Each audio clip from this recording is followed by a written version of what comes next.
Hoy tenemos sobre la mesa un material que, la verdad, me ha parecido fascinante.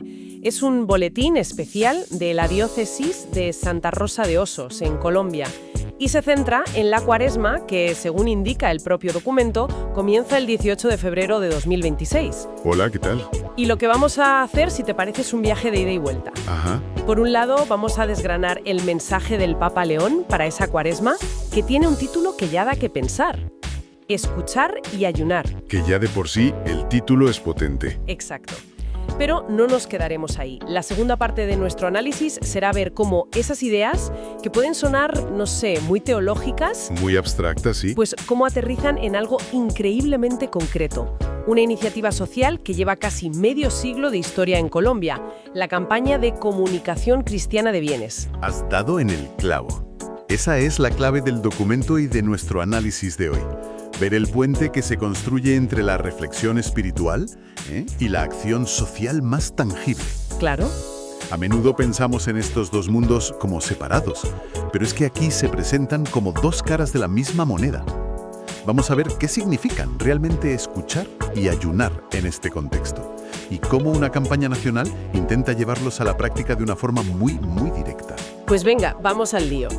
El punto de partida del mensaje del Papa es presentar la Cuaresma como un tiempo para, y voy a citar, poner de nuevo el misterio de Dios en el centro de nuestra vida. Y la idea central es que todo camino de conversión empieza al dejarse alcanzar por la palabra. Me gusta esa idea, ¿sabes? No es algo que uno inicia por su cuenta, sino que es más una respuesta a algo que te llega. Es un matiz fundamental. No se plantea como un acto de voluntad pura, en plan, venga, ahora voy a ser mejor, No, sino como un acto de hospitalidad. Abrir un espacio interior para que esa palabra entre y, bueno, te transforme. La Cuaresma se presenta así, no como un periodo de sacrificio sin más, sino como una oportunidad. una oportunidad para renovar una decisión. Exacto. La de seguir a Cristo, entendiendo ese seguimiento como un camino que está en constante construcción. Vale, y el mensaje no se queda en la superficie, ¿verdad? Se centra en esas dos ideas y la primera es escuchar. Al principio suena un poco obvio, pero intuyo que aquí hay algo más profundo. Sí, lo hay. El Papa subraya que la escucha es el primer signo del deseo de entrar en relación con el otro. Y para ilustrarlo usa un ejemplo del Antiguo Testamento, que es potentísimo. Lo es. Cita al libro del Éxodo. El momento en que Dios habla a Moisés desde la zarza ardiente y le dice: Yo he visto la opresión de mi pueblo y he oído los gritos de dolor. Lo fascinante aquí es que la escucha se presenta como un rasgo que define a Dios. No es una deidad lejana y pasiva, es un Dios que oye, y porque oye, se implica. Claro. La escucha del clamor de los oprimidos es el catalizador, es el motor de arranque de la liberación. Eso es muy fuerte. No es un Dios que simplemente observa, es uno que actúa porque ha escuchado. Tal cual. Y el texto, claro, no lo deja en una historia de hace 3000 años, lo trae al presente. Argumenta que escuchar la palabra en la liturgia, por ejemplo, nos entrena para lo que llama una escucha más verdadera de la realidad. Es eso. Como si nos calibrara el oído para poder reconocer la voz que clama desde el sufrimiento y la injusticia en nuestro día a día. Exacto. Es como un entrenamiento de la sensibilidad. Y para reforzar esta idea, se apoya en un documento del año anterior, de 2025, la exhortación apostólica Dilexi Te. ¿Ah, sí? Y la cita es muy directa. La condición de los pobres representa un grito que interpela constantemente nuestra vida. ¡Ostras! Con esto, la escucha espiritual deja de ser un acto íntimo, privado, para convertirse en una interpelación social, con todas las letras. Ya no se trata solo de escuchar a Dios en el silencio de una capilla, sino de escuchar a Dios en el grito del que sufre en la calle. ¿Entendido? La escucha como una acción de apertura, radical, hacia afuera. Pero claro, la Cuaresma siempre se asocia con el ayuno, que parece algo mucho más personal, más interno. ¿Cómo conecta el mensaje estas dos ideas que parecen ir en direcciones opuestas? Esa es la gran pregunta, y el texto la aborda de frente.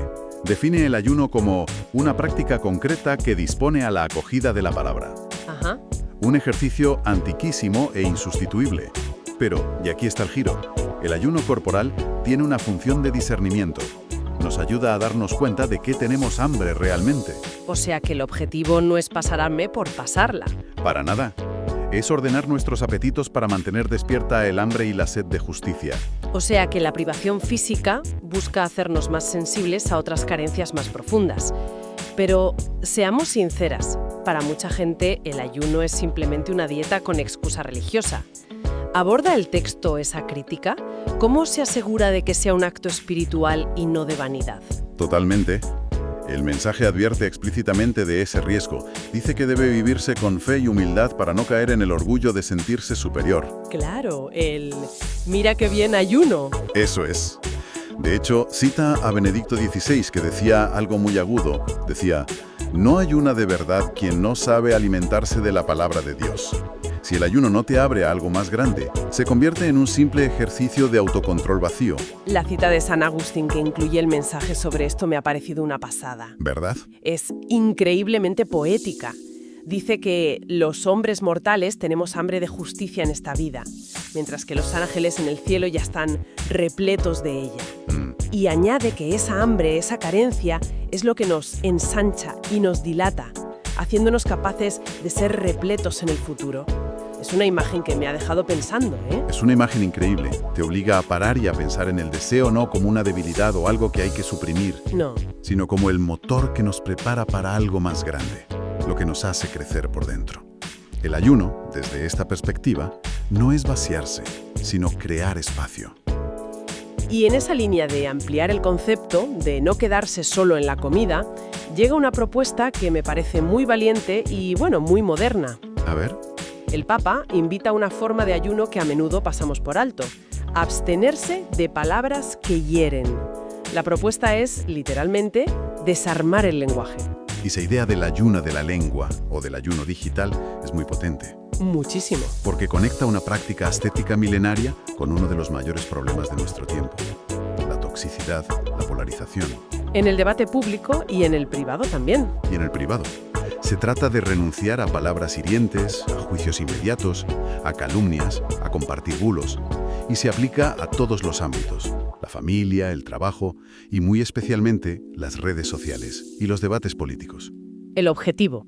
El objetivo es sustituir conscientemente las palabras de odio por palabras de esperanza y de paz. Pero esto es radical, ¿no? En un mundo donde la opinión inmediata y la crítica a menudo son la moneda de cambio, sobre todo en redes sociales, ¿es siquiera posible este ayuno? ¿No implica quedarse completamente al margen de la conversación? Es una pregunta muy pertinente. Y creo que el texto no propone el silencio. Ajá. Propone un cambio de registro. No se trata de no opinar, sino de cómo se opina. Vale. Es una llamada a la responsabilidad personal en el ecosistema informativo en el que vivimos. Es preguntarse antes de teclear, ¿esto construye o destruye? ¿Aporta luz o solo genera más ruido y división? Es un desafío enorme, pero quizá por eso se presenta como una forma auténtica de ayuno, porque requiere un sacrificio. Un esfuerzo consciente. Eso es. Y para cerrar esta parte, el mensaje subraya que ni la escucha ni el ayuno son prácticas puramente individuales. Deben tener una dimensión comunitaria. Claro. Y de nuevo recurre a un ejemplo bíblico muy gráfico: el libro de Nehemías, donde se narra cómo todo el pueblo de Israel se reunió para escuchar la ley, ayunar y renovar su alianza con Dios. Lo hicieron juntos. Vale. Todo esto de escuchar el clamor del que sufre y construir comunidad suena muy bien en teoría. Pero me pregunto cómo se evita que se quede en una simple declaración de intenciones. Y es fascinante ver que el propio boletín, sin cambiar de página, nos da una respuesta muy concreta con esta campaña. Ahí está la clave. Una campaña que lleva casi medio siglo en marcha en Colombia. Aquí es donde la goma, como se dice, pisa el asfalto. Exactamente. La campaña de comunicación cristiana de bienes es la materialización de todo lo anterior. El boletín explica que tiene ya 45 años de historia y que busca fomentar la cultura de la solidaridad en el país. La inspiración, nos dicen, viene directamente de las primeras comunidades cristianas de las que se decía que ponían todo en común. Fíjate, ¿eh? Es un intento sostenido en el tiempo de actualizar ese ideal. El funcionamiento parece sencillo a primera vista. Durante la Cuaresma, parroquias, colegios y universidades católicas de Colombia recaudan fondos. Pero lo interesante, y donde se ve la conexión directa con el mensaje del Papa, es el destino de esos fondos. No es un fondo genérico para los pobres. Para nada. El dinero se usa para ayudar a víctimas de emergencias muy específicas, tanto ambientales como sociales. O sea que va a tiro hecho. A tiro hecho. El boletín es muy explícito y las enumera. Familias afectadas por deslizamientos de tierra, inundaciones, la devastación de los huracanes, el desplazamiento forzado por el conflicto armado. Madre mía. Y la emergencia alimentaria en ciertas poblaciones. Es la respuesta organizada y material a ese mandato de escuchar el grito. Y después de 45 años, ¿cómo funciona la logística de algo así a nivel nacional? Debe de ser un entramado complejo. ¿Cómo se decide qué emergencia tiene prioridad? ¿El boletín da algún detalle sobre los desafíos de una campaña de esta envergadura? Sí, aunque de forma sucinta se intuye la estructura. La campaña la coordina la Pastoral Social de la Conferencia Episcopal, que trabaja en red con las diócesis de todo el país. Ah, vale. Son estas diócesis las que están sobre el terreno y detectan las necesidades más urgentes. La priorización, por lo que se desprende, es casi de triaje. Se atiende a la emergencia más reciente y grave. Claro, lo más urgente. Y no hablamos de casos aislados. El boletín menciona de pasada que solo el año pasado, esta campaña ayudó a reubicar a más de 500 familias en la región de Antioquia tras unas inundaciones. ¿500 familias? Eso nos da una idea de la escala real de esta iniciativa. Más de 500 familias solo en una región. Eso pone las cosas en perspectiva, desde luego. Es la diferencia entre un sentimiento de compasión y una acción efectiva y coordinada. Exacto. Y el lema de la campaña de 2026 me parece que cierra el círculo de una forma brillante. Es que lo ata todo. Es una doble cita. La primera parte viene de la misma exhortación del Papa León, que ya se mencionaba. Dilexite. La de antes, sí. Dice, la verdadera comunión eclesial se expresa en la comunión de los bienes. Y la segunda parte es una cita bíblica directa de la carta a los Gálatas. Un encargo que le hacen a San Pablo. No te olvides de los pobres. No puede ser más claro. No.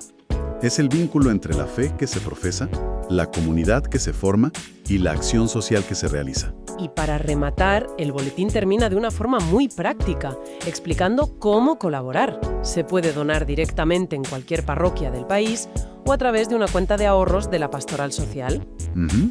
Se ofrece una estructura para que esa solidaridad que se intenta despertar no se quede en un impulso momentáneo, sino que se canalice de forma efectiva. Al final, lo que nos muestra este documento es un ecosistema completo. Sí. Empieza con una llamada a la conversión personal a través de la escucha y el ayuno, pero no se detiene ahí. Demuestra que esa conversión, si es auténtica, debe desbordarse en una acción comunitaria y solidaria, organizada y eficaz, que responda a los sufrimientos concretos de la gente. A ver, si tuviéramos que quedarnos con la copla de este análisis. Por un lado, hemos visto un mensaje que coge dos prácticas de toda la vida de la Cuaresma, escuchar y ayunar, y les da una vuelta de tuerca impresionante. Totalmente. Escuchar no es oír sermones, es atender activamente al sufrimiento. Y ayunar no es solo dejar el chocolate. Ojalá fuera tan fácil. Es un ejercicio para reordenar nuestros deseos y, de forma muy concreta, renunciar a las palabras que envenenan. Y por otro lado, hemos visto que eso no se queda en un bonito ideal. No. Hemos visto cómo se traduce en una campaña con décadas de historia que une directamente la reflexión de Cuaresma con la ayuda material a problemas muy duros y reales de la sociedad colombiana. Como los desastres naturales o las heridas del conflicto armado. Exacto. Es un puente clarísimo entre la fe y las obras, entre la mística y la política, en el sentido más amplio de la palabra. Todo esto nos deja una reflexión final para seguir dándole vueltas. A ver. El mensaje del Papa León nos invita a expandir el concepto de ayuno de la comida a las palabras. Siguiendo esa misma lógica, podríamos preguntarnos, ¿de qué otros apetitos modernos se podría ayunar? Interesante. Pensemos en el apetito por la distracción constante que nos ofrecen las pantallas, por la validación inmediata en redes sociales, por el consumo incesante de información superficial. Ya. ¿Podría un ayuno de este tipo, como sugiere el mensaje, agudizar nuestro oído para escuchar mejor y con más profundidad las necesidades reales del mundo que nos rodea? Es una pregunta que queda abierta.